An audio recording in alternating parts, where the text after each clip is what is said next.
नमस्ते योगी। आइए जानते हैं योग की परिभाषा के बारे में। योग के द्वारा शरीर को ऊर्जा मिलती है, जिसके द्वारा ही शरीर क्रियाशील होता है। चूंकि योग का अर्थ जोड़ना या मिलाना है, यहाँ जोड़ना व मिलाने से तात्पर्य आत्मा का परमात्मा से मिलन है, जो केवल योग द्वारा ही संभव हो पाता है।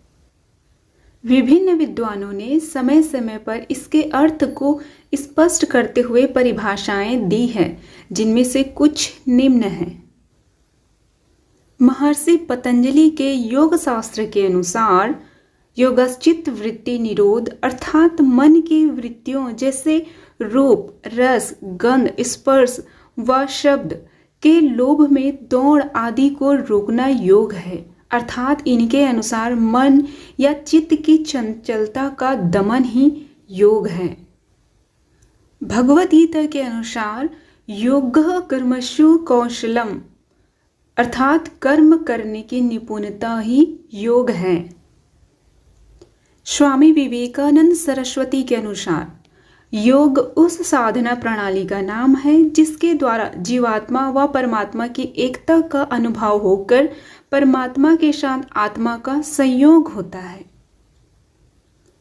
सर्वपल्ली राधाकृष्णन के अनुसार योग वह पुरातन ग्रंथ है जो व्यक्ति को अंधेरे से प्रकाश में लाता है।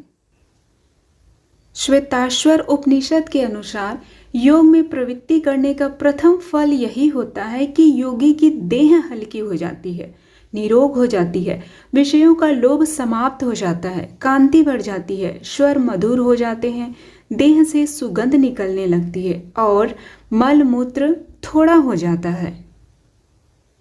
प्रत्यभिज्ञा दर्शन के अनुसार शिव एवं आत्मा के अभेद ज्ञान का नाम ही योग है। योग वशिष्ठ के अनुसार संसार सागर से पार होने की युक्ति को ही योग कहते हैं। जैनाचार्यों के अनुसार जिन साधनों से आत्मा की सिद्धि व मोक्ष की प्राप्ति होती है वह योग कहलाता है।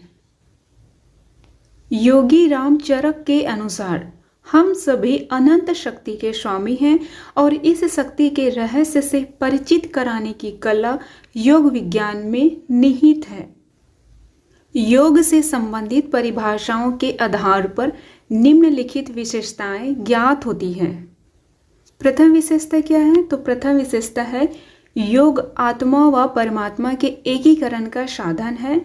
दूसरा है योग शक्ति अर्जित करने का साधन है। तीसरा, योग के द्वारा चित्त की चंचलता पर रोक लगाई जा सकती है। चौथा क्या है? योग मोक्ष प्राप्ति का साधन है। पांचवा, योग द्वारा मानव अनंत शक्ति का स्वामी बन सकता है।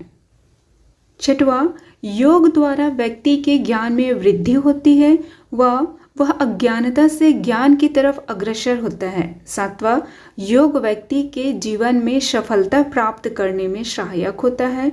आठवां, योग मनुष्य की इच्छा शक्ति एवं मन को नियंत्रण में लाने का साधन है। योग सांसारिक दुख व पाप से छुटकारा दिलाने के लिए हमें आध्यात्मिक एकत्व प्राप्त कराने में सहायक है। 10वां, योग द्वारा व्यक्ति समाधि की स्थिति को प्राप्त करते हुए परमात्मा में विलीन होने के लक्ष्य को प्राप्त करता है। 11वां, बुराइयों पर विजय प्राप्त करके मन को शुद्ध करने की दिशा में योग अपनी महत्वपूर्ण भूमिका निभाता है। 12वां और आखिरी विशेषता, योग द्वारा व्यक्ति को अपने आंतरिक शक्तियों का बोध होता है और व्यक्ति इन शक्तियों का स्वामी बनाकर उनको भली भांति काम में लाने की चेष्टा करता है।